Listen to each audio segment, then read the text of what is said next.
I am not the kind of person who capitulates in the face of defiance. I just am not.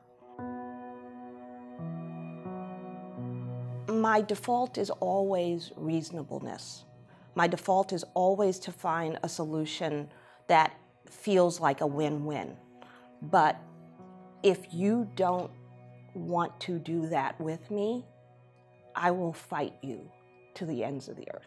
You have been a tireless champion of people who are outnumbered and overlooked. How do you see that in the context of the larger mission? As much as I see myself as being a champion for my clients, I also feel like I'm doing a great service for the industry as a whole, because I'm helping to relieve people of a false narrative, things they believe that aren't true, but are much more a function of their lack of exposure and their cultural bias. So when I can make someone see that this particular performer is someone who they should value in a certain way and pay in a certain way, I'm able to do so often by explaining why that person's experience and context in the business is something that you may not understand, but it is valuable, and if I can make you understand it, I can help you to do a better job. So I don't actually see myself so much as holding the banner high and marching into, the forces of evil for my client. I think I'm doing people on the other side a great service. It's a win-win for everybody. It's actually a bigger win for them.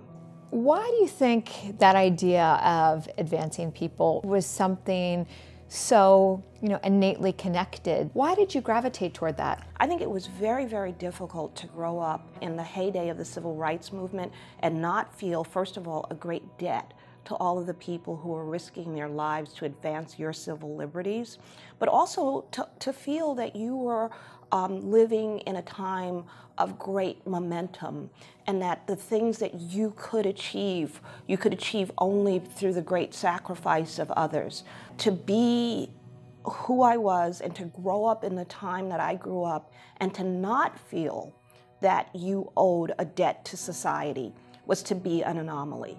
You were one of the founders of Time's Up, and obviously one of the many founders, but still an important voice. You've been steadfast in this commitment. Was there anything that surprised you around how we galvanize a movement to create real action? It never occurred to me to not be involved. I feel like we're in this moment in time where we have to kind of choose our sides. And I believe I'm on the side that history will look back at and thank profusely for advancing the culture. I also believe that we will only succeed if we are truly intersectional. And in that way, the voices of women like me, and the voices of other women of color, and the voices of people across the gender spectrum, and the voices of people in the queer community are all important voices to be part of this. In terms of the surprise of it all, this is, for many people, a much harder fight than they had anticipated. But the fight to move the culture is always difficult, and the fight to ask people who have privilege, who don't realize they have the privilege, and who, quite frankly, don't really believe that they are less qualified, or in some cases as equally qualified. They always believe that they were better than the people who they've been able to systematically exclude from the process, from the competition. How do you define the term power?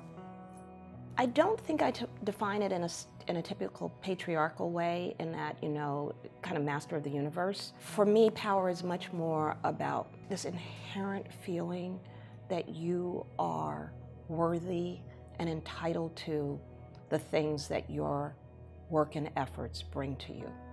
And in that sense, I certainly feel powerful.